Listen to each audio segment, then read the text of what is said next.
Kia ora, hello, I'm Philip Duncan. Thank you for joining us for our Wednesday weather update, recorded September the 27th. Plenty of windy weather on the way for New Zealand. We put out a tweet this morning, or an X, whatever you call it, talking about this because people are complaining about it being wetter and colder than they were expecting. But El Nino, the hot and dry headlines you hear about, which is always a little misleading, is really for summer, or at least for later into spring, and mostly for eastern and inland parts of New Zealand. So if you live on the western side, like in New Plymouth or Greymouth or Auckland, you're likely to be windier and cloudier and even a little bit cooler this spring. And that's exactly what we're seeing at the moment, because El Nino just adds a bit more oomph to spring. In summer, it can add more westerlies. That's the reason why the east becomes so hot and dry. But in spring, it's a weather map like this, with plenty of wind, showers, and not always warm. We're seeing southern airflows coming up. So we've got a westerly at the moment for northern areas, but it's coming out from south of New Zealand and curving around. That's a lot cooler than the tropical airflows and the Australian airflows we were having just a week or so ago. So this is the main feature today, driving in gale force winds just around the very southern coastline and windy westerlies to the top of New Zealand as well. But there's a lot more coming out of the Southern Ocean over the days ahead. So we'll kick off with rainfall coming up. The next 72 hours from this morning shows actually rainfall not too huge over the next 3 days. On the western side here, you're talking only around about 30 to 50 millimetres. And on the eastern side here in the blue and the green, and also around Nelson and just north of Dunedin, mostly dry, just a couple of showers or a bit of spillover from the ranges. So let's have a look at Thursday's setup. It is a windy day again and cooler as well. So the southerly flow coming through, or southwesterly, plenty of showers for the North Island, especially on that western side, mostly dry in the east where it will be milder. In the South Island, similar story, although the west coast not quite as wet as the North Island. Most of the wet weather is down around Fiordland. And over in Australia, we've got windy weather over Tasmania curving around, and then showers going up there between Sydney and Brisbane.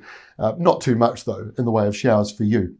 By Friday, those Australian showers clear away, although there's another southerly change here. So Hobart, you'll notice a temperature drop in the morning as a very weak cold front comes in. Now the reason why it's weak for you is because it's strong for New Zealand. Coming in here with a low pressure zone to the south, plenty of windy weather on Friday, and this is the beginning of the windy weather going into Saturday. That's the peak windy day this week.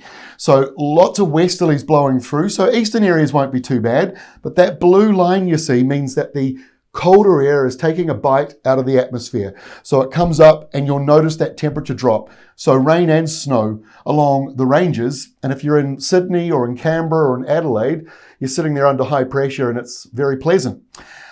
Let's have a look at the next lot of rainfall coming through. So with this new windy burst of weather coming in, there is more rain. This is the next 72-hour rainfall map from Saturday morning.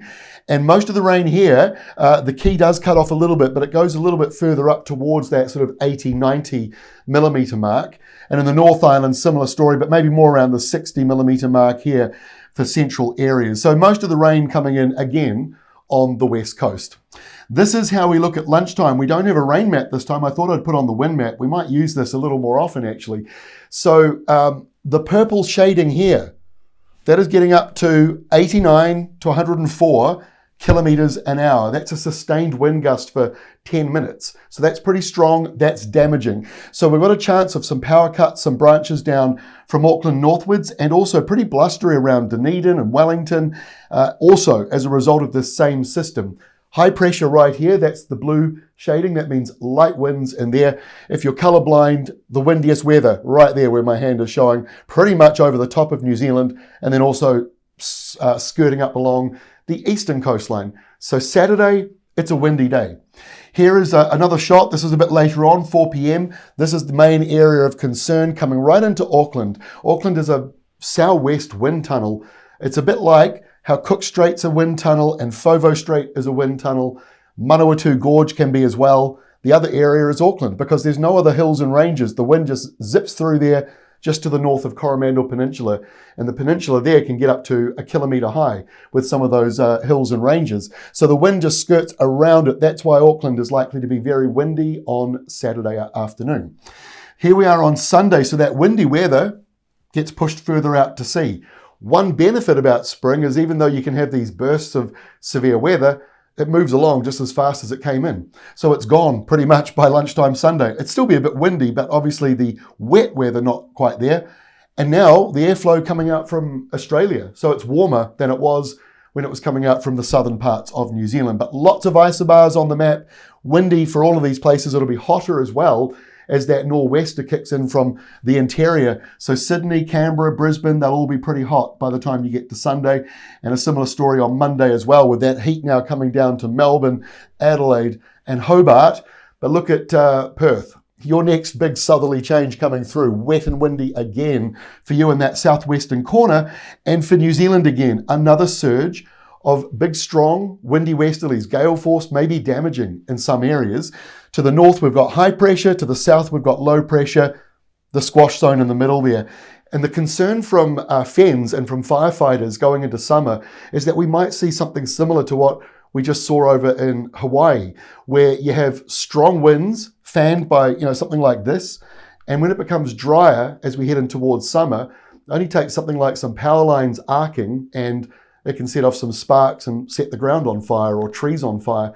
So windy weather, El Nino, extra warmth in summer.